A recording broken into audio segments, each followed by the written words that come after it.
Hey, what's up, guys and gals? How's everybody doing? It's crazy, but I sincerely miss you guys more than you know. And I know that everything sucks the way that everything has turned out.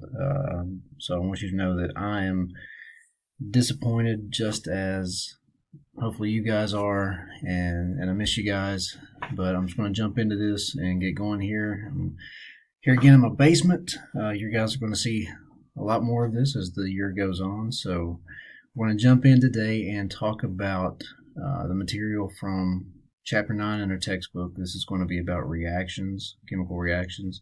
So I'm going to minimize myself here, get me out of your face. You're welcome for that. I'm going to jump in with my notes, and we're going to look at this in two parts today. First, we're going to talk about how to build chemical equations just from words, translating words into skeletal equations, and we kind of did that a little bit before we left. And then we're going to get into balancing equations, and that's where we pull in a little bit of math stuff. So you guys just hang on, but you'll catch on with that. Just bear with me, and it's all into practice, and some of it's trial and error, but you'll get there. Okay, so let's jump in. And as I said, we're going to be talking about reactions, and you'll see me abbreviate reactions quite often as RXN. So that is reaction. So let's talk about first.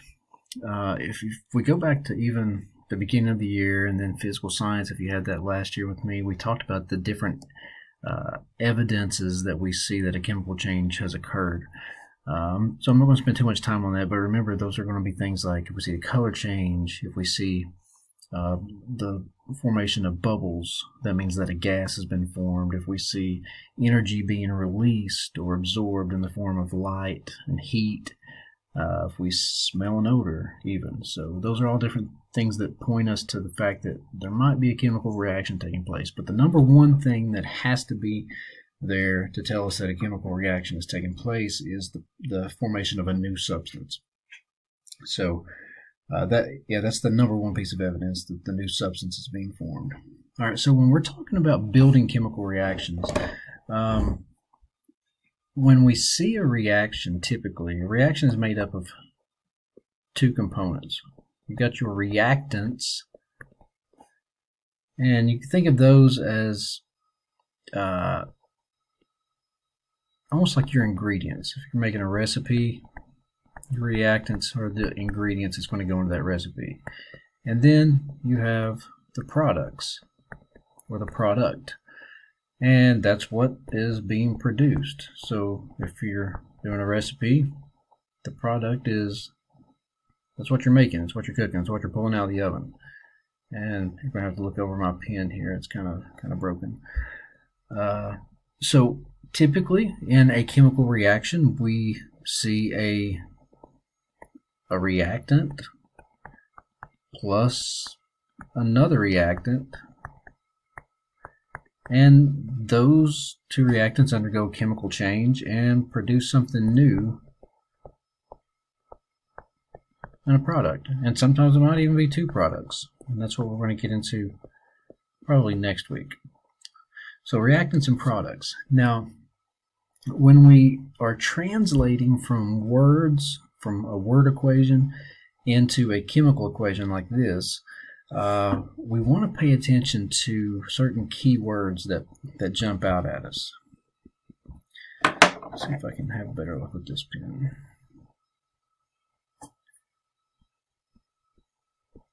Keywords that jump out at us. So words that, if we have like reacts with, or combines, phrases like that are going to be associated with the reactants. You know, if we saw something that said iron reacts with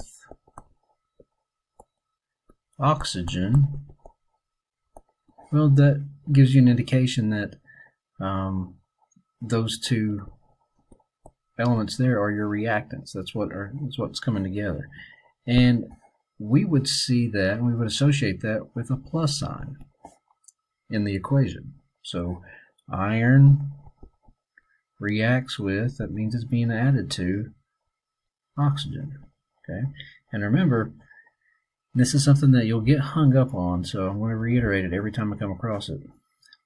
There are certain elements that exist diatomically in nature and in reactions as well. If I can get a small enough pen here. Anytime you have hydrogen, oxygen, nitrogen, or any of your halogens, they always exist diatomically. So when you're writing them in a reaction, like notice we have oxygen up here. I wrote it as O2 in the reaction because it exists diatomically. So you got to jump on that bandwagon now and hang on to it, because that you'll see that over and over and over. Okay, so some other keywords. If you come across the word yields or produces, results in, those are all words that are going to be tied to your product. So what if up here I had iron reacts with oxygen to form, there's another phrase, iron, I think this would be iron 3 oxide.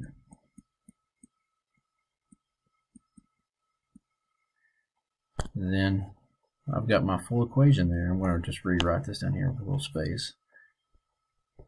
Iron reacts with oxygen to form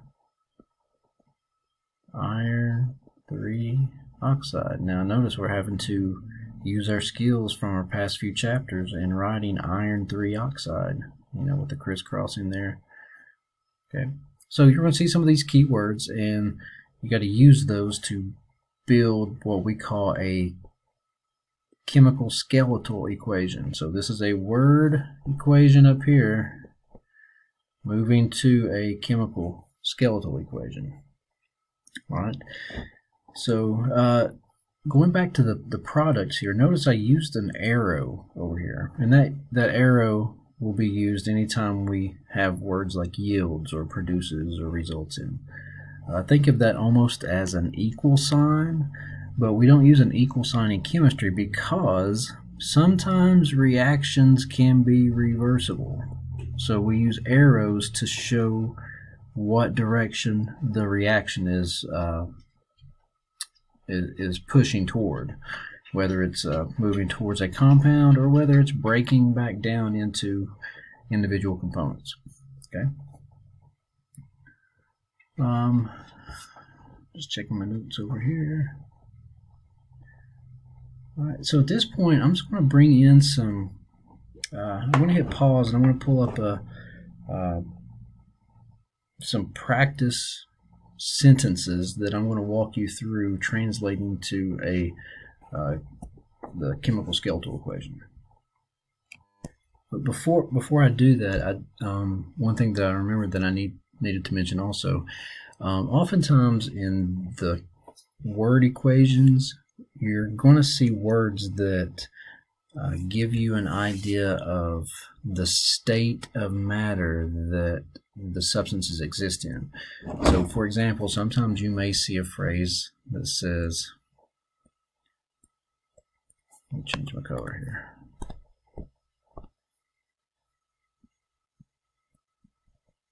Solid aluminum combines with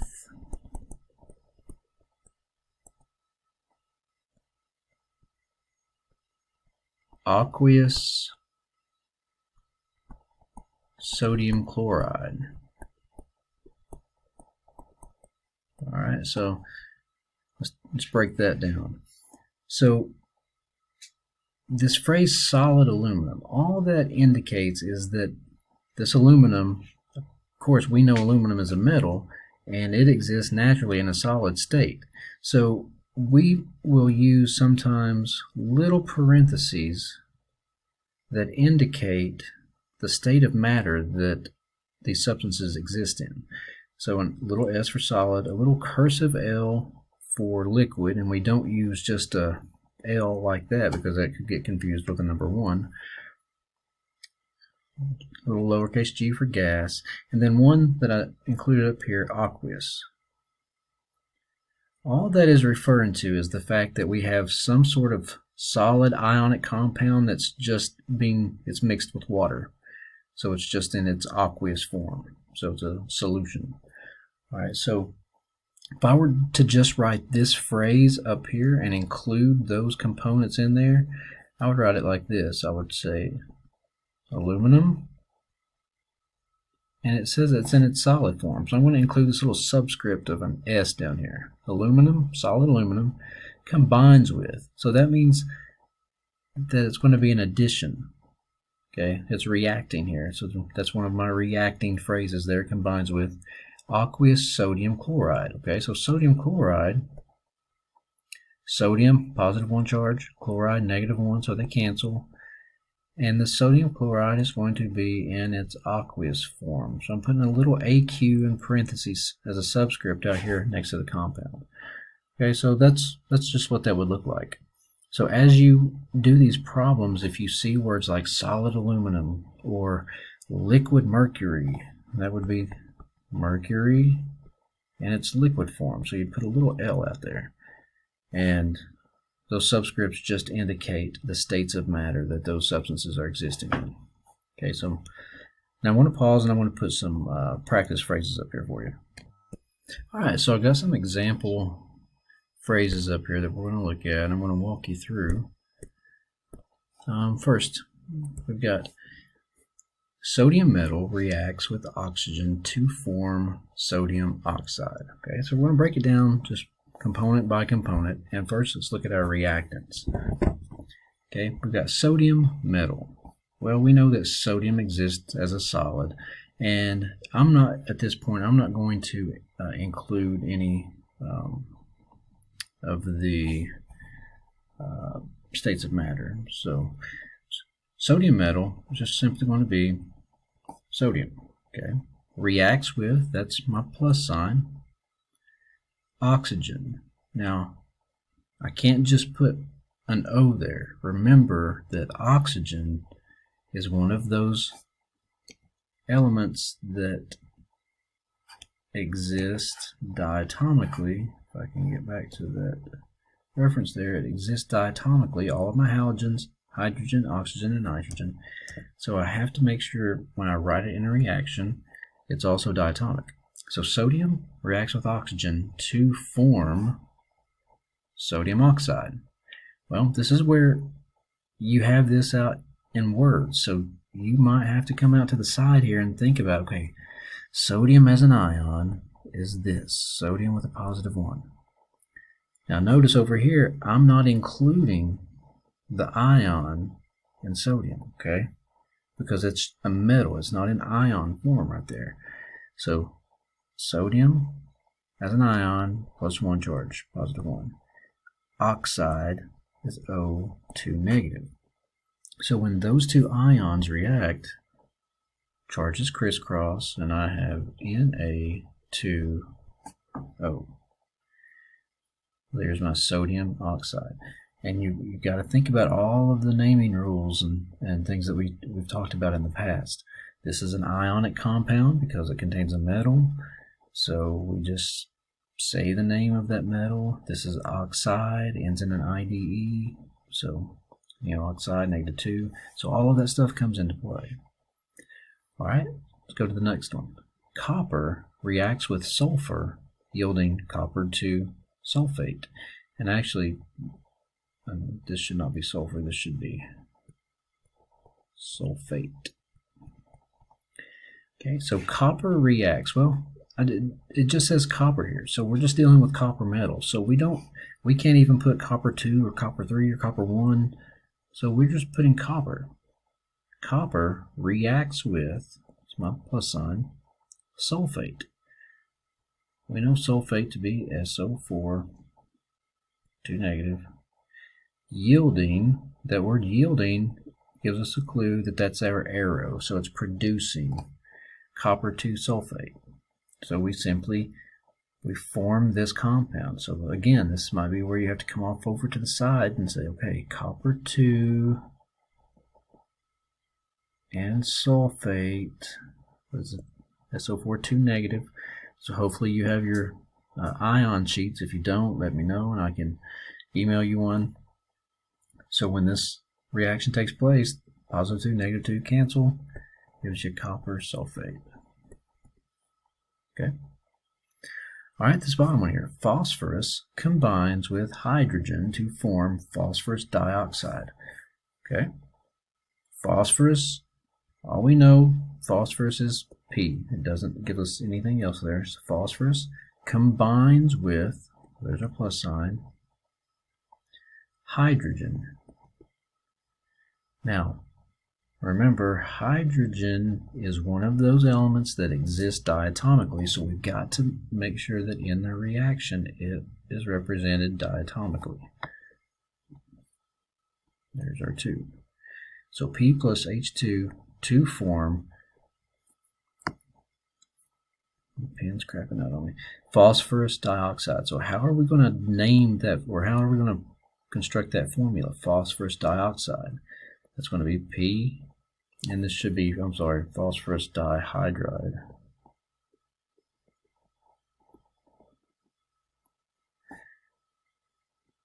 PH2, phosphorus dihydride, PH2. Okay.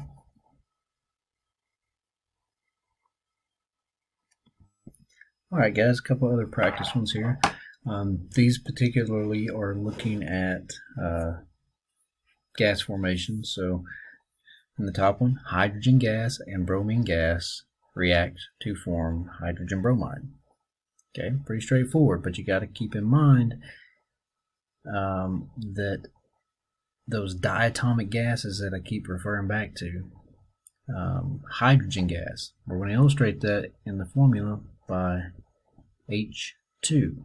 Remember, it's diatomic. So hydrogen gas and bromine gas, the same thing. Bromine is a halogen, so that means it's going to exist diatomically. Hydrogen gas and bromine gas react, so there's the plus sign, react, to form, little arrow, hydrogen bromide. Well, the formula for hydrogen bromide, HBr. Okay.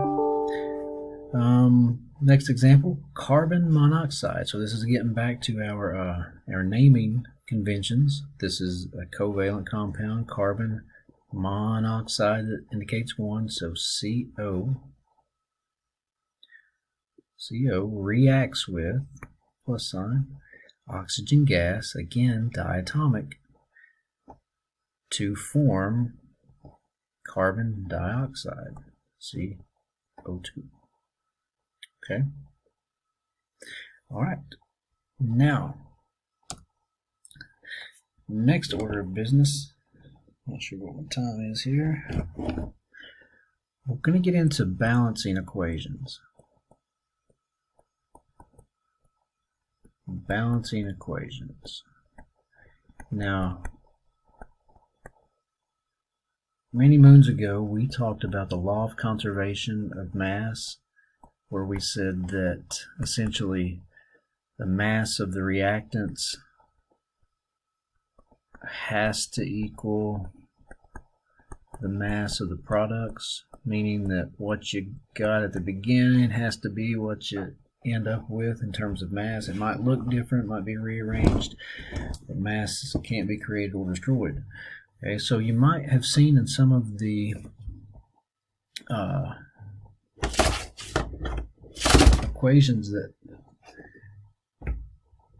we were doing, that the numbers on one side didn't really match up to the numbers on the other side. So, for example, if we had this formula, hydrogen gas reacts with oxygen gas to produce water. Okay. Now, just looking at that, we've done it correctly, but if we're looking at it in terms of the law of conservation of mass, what we have on the left side has to be the same as what we have on the right side. And in this case, we don't have that going on. Okay. It's plain to see that I've got 2 hydrogen over here, and I've got 2 hydrogen over here. I've got 2 oxygens over here, 2 oxygen atoms, but I only have 1 oxygen over here. Okay? So now we're going to get into making sure that these equations are what we refer to as balanced, meaning that they have the same number of atoms on both sides of the arrow. Okay? And there's only one way that we can do that. We balance equations by adding coefficients. Now, you might remember from math, a coefficient is a number that you put in front of something else that multiplies it. So if you have an x in algebra and you put a coefficient of 2 in front of that x, well, you've got 2x, you've got 2 times x. So what we do here is, looking at the equation that we've got, we have to ask ourselves, okay, what needs adjusting? And in this case, our hydrogens were fine, 2 on this side, 2 on this side. It was our oxygens that were out of whack, 2 and 1. Okay, so the only way that we can fix that is by adding coefficients. So I've got to ask myself, what number can I put in front of this element, or this compound over here on the right side? What number can I put here that would multiply this understood 1 here and make it a 2? And if I can do that, if I can make that a 2, then I've got my oxygens equal. Well, the answer is a 2. If I put a 2 there, then that 2 goes for this hydrogen and this oxygen. It multiplies everything in that compound. So now I've got 2 oxygen over here, right? So now my oxygens are happy. 2 oxygens on this side and 2 on this side. But check out what happened. By placing that 2 there, I also doubled my number of hydrogen atoms. Now I've got 2 H2 going on. So that means I've got 4 total hydrogens. Well, over here on this side, I've got 2 hydrogens. But how can I fix that? By adding a coefficient here. So if I add a coefficient of a 2 there, so now on this side I've got 4 hydrogens, 4 hydrogens. So they're good. They check out. Check, check. Now my oxygens, 2 over here and 2 over there. So everything checks out. So balancing equations sometimes is a trial and error process. So I would recommend you using a pencil, because you'll put in a coefficient here and you think you've got it fixed, but by placing that coefficient here, it starts this chain reaction that, you know, you're changing all these other coefficients. And if some people just latch onto this stuff and it's like a logic puzzle and they love it, and some people just want to pull their hair out because they get so frustrated they don't like the trial and error stuff. But the key is practice. You'll get the hang of it. Just practice, and I'm going to show you different tips along the way to help that process out. Okay, so let's look at some more example problems specifically for balancing equations. I'm going to do some simple ones to start with. Sodium plus chlorine. Remember, chlorine is a gas, so it's got to exist diatomically here. Produces sodium chloride. We've done that equation all year long, and we were technically doing it incorrectly because we were not keeping it balanced. So looking at this, I've got 1 sodium on this side, I've got 1 sodium on this side, I've got 2 chlorine, 2 chlorine. Okay, so obviously, I'm sorry, I've got 1 chlorine, so my chlorine atoms do not check out. I've got to fix that, okay? The only way that I can fix that is by using a coefficient. So if I've got 2 chlorines here and an understood 1 over here, the only way that I can fix that is by putting a coefficient of 2 there. Now that multiplies everything in that compound. So now I've got 2 chlorines, and that fixes my chlorines. I got 2 on each side, check, check. But that 2 also multiplies my number of sodium atoms. So now I've got 2 sodiums also. Well, that's an easy fix over here because sodium is standing alone, so I just put a coefficient of 2 in front of that sodium. So now I've got 2 sodiums, 2 sodiums, 2 chlorines, 2 chlorines. Everything checks out in that equation. Okay. So here's another one. We're going to do several of these. Let's say silver is reacting with hydrogen sulfide. If I can get that right, correctly. Hydrogen sulfide to produce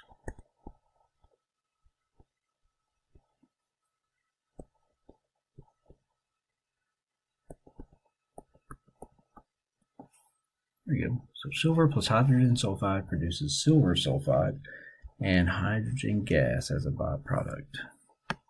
Okay, so let's balance this guy. Remember, the only thing we can do is placing coefficients. So one thing that you'll often hear me say as a tip is if you have a formula like this and you're having to balance it and you don't know where to start, just simply pick somewhere.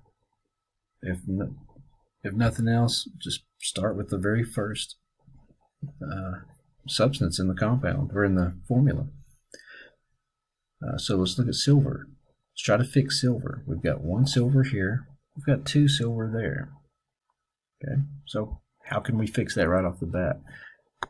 The only thing we can do is place a coefficient of 2 there.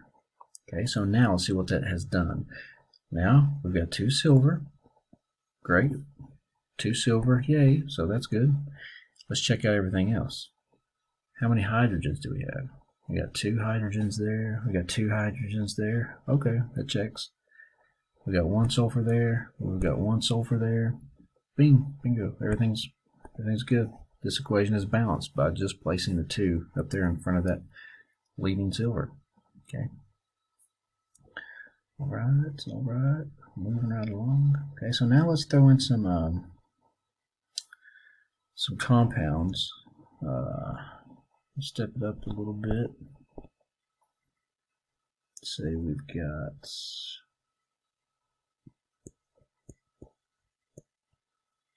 potassium bromide reacts with chlorine gas to produce potassium chloride and bromine gas. Okay, so if we're taking a look at what we've got starting with 1 potassium here, 1 potassium there.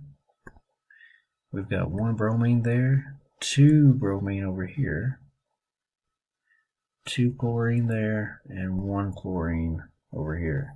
Okay, so we've got a couple of things that need to be fixed. So again, let's just start somewhere. Our potassiums are good, so we don't need to start with those. Let's just pick this bromine.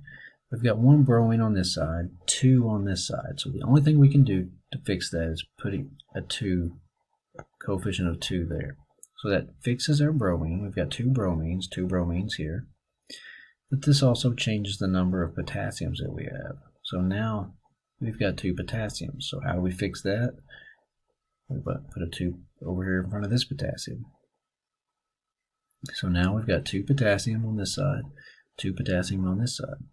We've got 2 bromine, 2 bromine. Now this chlorine, we've got 2 on this side. Now when we had to place the 2 in front of the potassium, that also affected this chlorine. So now we also have 2 chlorine. So everything checks out at this point. And sometimes you'll find that by fixing one thing, it starts a little chain reaction that ends up fixing everything if you just stay with it. Okay.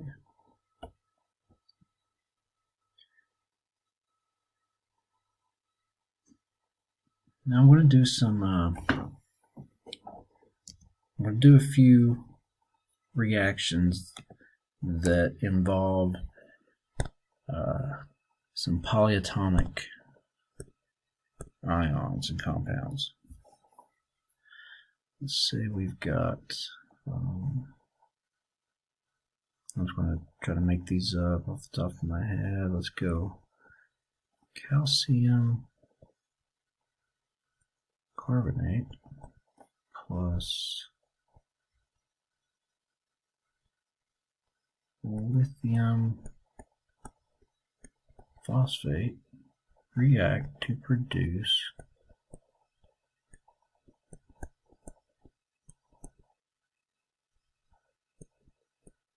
calcium phosphate 2 plus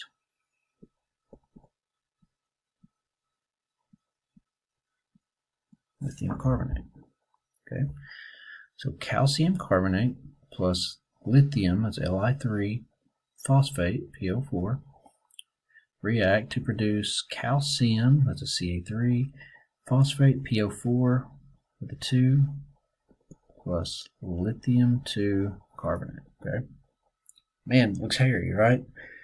We've got to balance all of that. We've got to make sure that we have the same number on each side. It's crazy. Well, here's a little tidbit.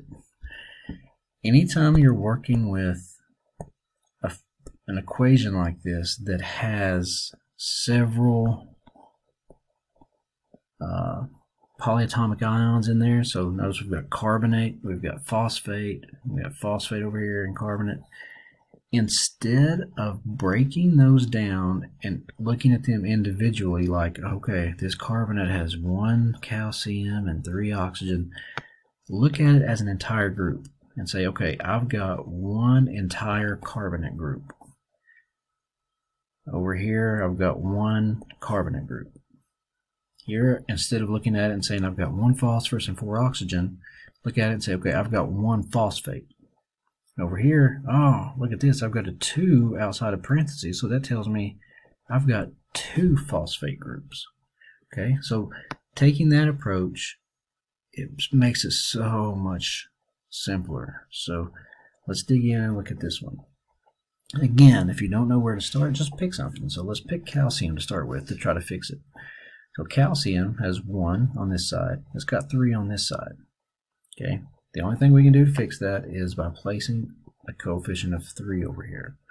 So that fixes my calcium. So I've got 3 calciums, but by placing that 3 in front of this compound here, it also now I've got 3 carbonate groups, because remember that 3 applies to both of these. So I had 3 calciums and now 3 entire carbonates. Now, yes, technically we could look at it and say, oh, I've got 3 carbons and 9 oxygens, but it makes it so much more difficult that way. Just look at it in terms of an entire carbonate. Okay, so now I've got 3 carbonate groups. How many carbonates do I have over here? I've got 1. Now that 3 is not associated with the entire carbonate group, it's just associated with the oxygen. Okay, so I've got 1 carbonate group.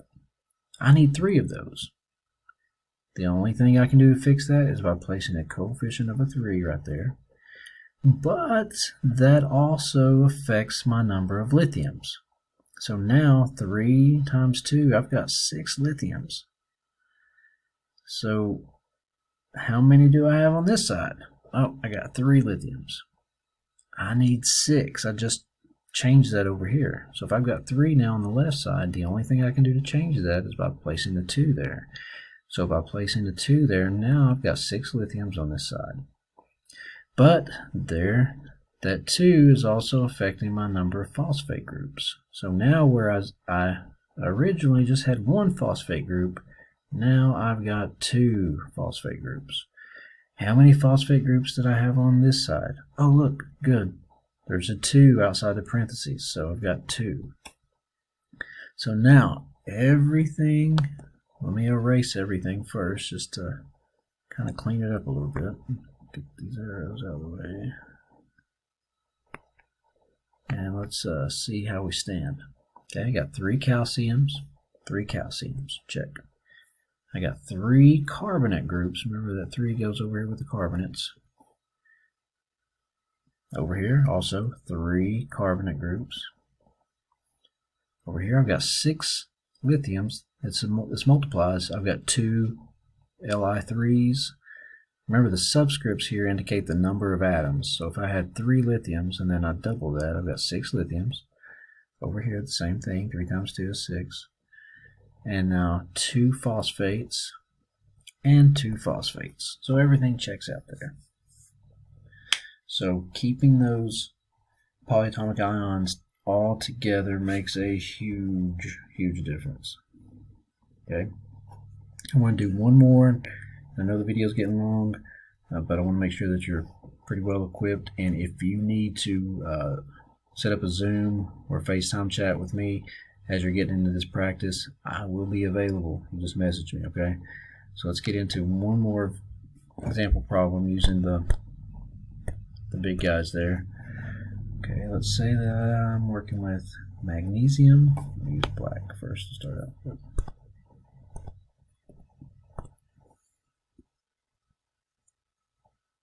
Magnesium hydroxide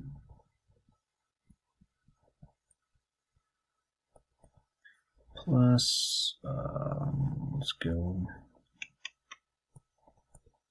aluminum,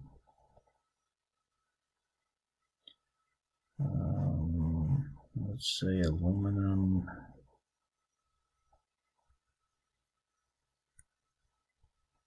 nitrate, and that yields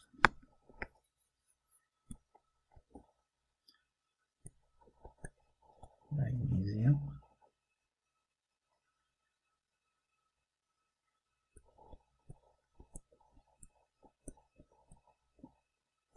plus, give myself some space here, aluminum hydroxide. Okay, so there's my formula. Looks hairy, but again, just think about these guys, the polyatomic ions as groups. So let's try to fix something. All right, so our magnesium 1, so we can't fix it. Aluminum 1, can't fix it. I've got 2 hydroxides over here. I've got 3 over here. Well, that poses an interesting problem. If I've got 2 on one side and 3 on the other, that means that I'm going to have to eventually get to a lowest common multiple of those.